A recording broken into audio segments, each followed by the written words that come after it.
It's the start of week 3 of the Back to Basics Planner Challenge. I hope you're getting along with it okay.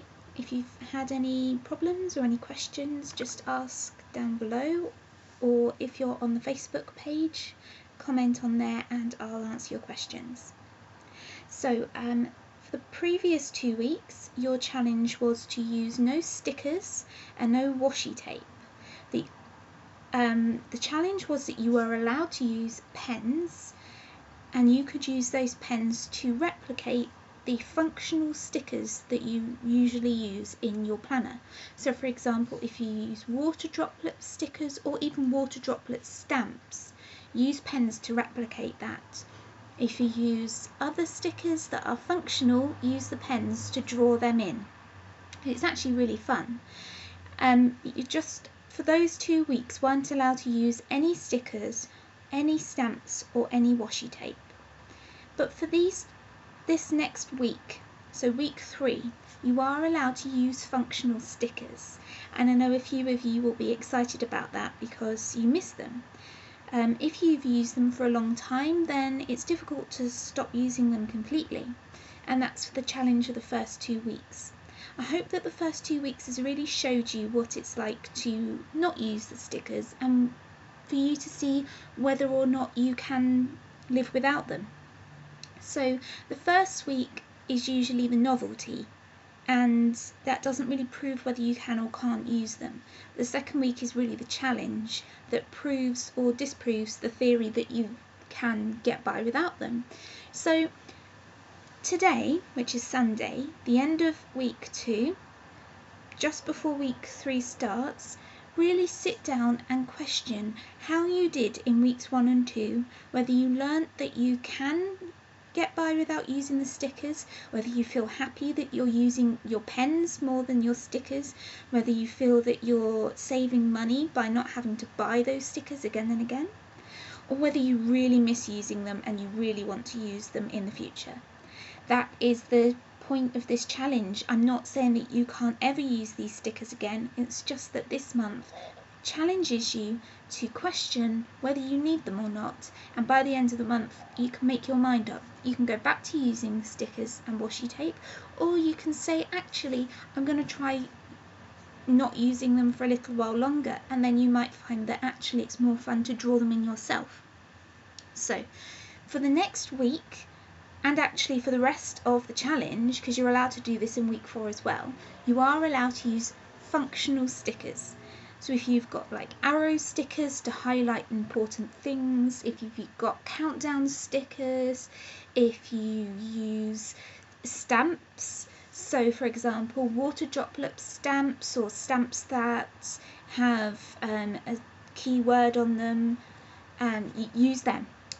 These are functional things, they aren't decorative things. These are things that help to highlight things on your page, that catches your eye, that you use them for things that are purely functional, like counting things, ticking things off, that sort of thing. Use them.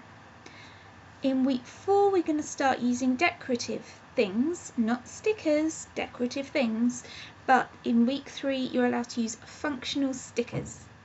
So if you're feeling a bit like, oh, I don't like not decorating, I feel like I'm losing the impetus to actually use my planner because it's boring now and I want to decorate and I've got all these decorative things that I really want to use, I have a solution for you. This is my A5 Vanderspec where I have a lot of stuff, but one of the things I have in here is my journal. And now I use my journal as my decorative outlet, especially at university where I don't have the time or all of my crafts stuff to do as much decorating as I want on things like making cards and scrapbooking and making tags and things. So my journal is my decorative outlet, and it's not your planner. And that's the point. Your planner is supposed to be functional. And if your decorating gets in the way of you using your planner functionally, then that's a problem. But using decorative things in your journal is a great way of having that decorative outlet that doesn't impede on you actually getting things done. So I'm going to show you what my decorative journal looks like, and I think this is commonly called a creative journal. So instead of just writing, I use washi tape and pretty things like that. So I use different coloured pens. I sometimes draw in my own washi tape. I stick pretty paper in. I use washi tape.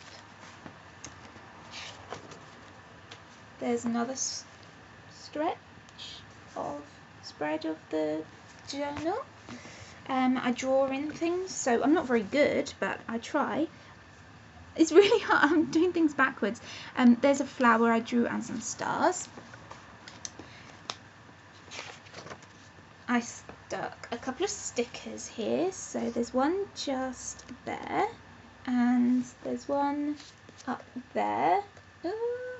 I can't do this backwards.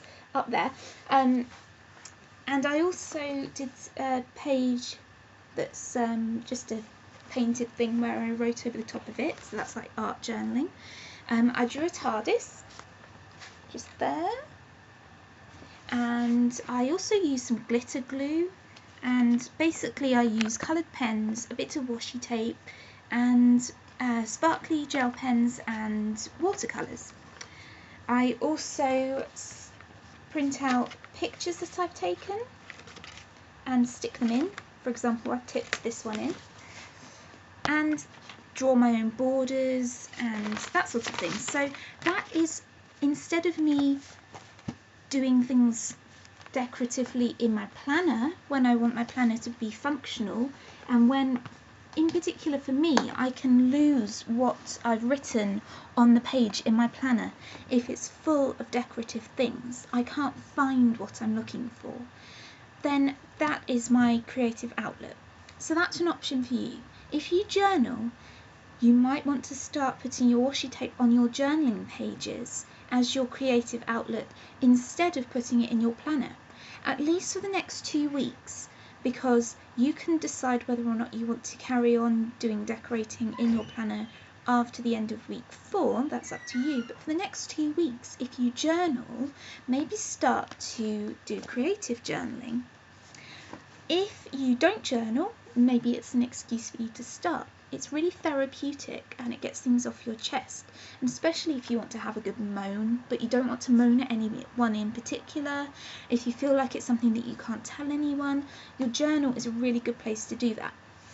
Now, if you've never journaled before, or if you have but you've never done it creatively, or if you want to put something extra into your journaling, I wholeheartedly recommend Romany's Realm. She is brilliant.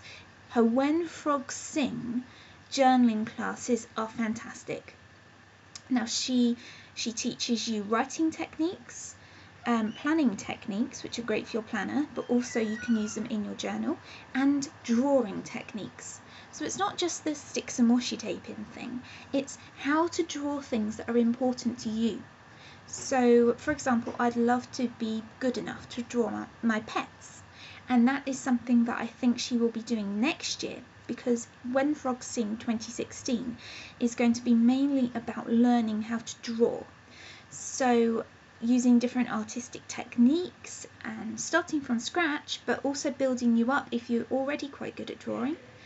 Don't worry if you've never drawn before, because she's brilliant at teaching beginners, but she's also going to teach things like how to use particular types of paints and pastels and crayons and all sorts of other media.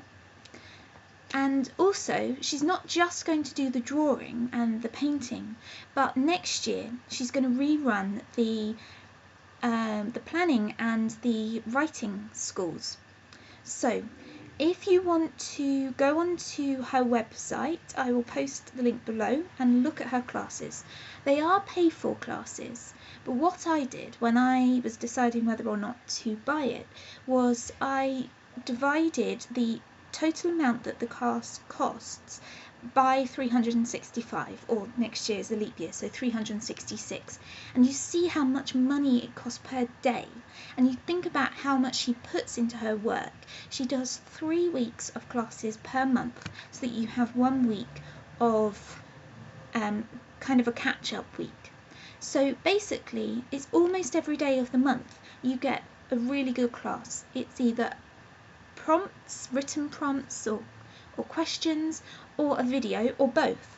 And these videos are quite long, and if you like Romany's style of speaking, teaching, chatting, it's brilliant, because it's something that I love watching, and you get a lot out of it compared to when she talks on her YouTube channel, because I love her videos on her YouTube channel, but she's only able to make a few videos a week. But on the When Frogs Sing journaling class, she nearly has 1 video a day. Sometimes she has more than 1 video a day, especially in the beginning. So it's really worth the money, and it's like 15 or 20 minutes, which is a great period for you to just say, this is me time. I'm going to learn something from Romany, and while I'm doing it, I'm going to do what she's teaching me, or I'm going to just listen while journaling. And it's a great creative outlet. It's a great time for you to learn yourself new skills in journaling. And also, if you're not a journaler, which is fine, you can use it in your planner. So for example, if you've got Hobonichi, you can, after you've finished on that day with writing out everything you've done, you can draw, you can stick things in. It's great. I wholeheartedly recommend you looking on her website and seeing if it's for you, and I'll put a link below. But yeah, just for the next week we are using functional stickers, so arrows, dots, water droplet stickers, stamps, that sort of thing. Nothing decorative yet, but if you do want to start decoratively journaling, then I really recommend it, and that's a great way for you to use your decorative washi tape and your stickers, especially if you've been missing out on using them. So if you've got any questions, ask below or on the Facebook page. I will post the link to Romany's website, and thanks for watching.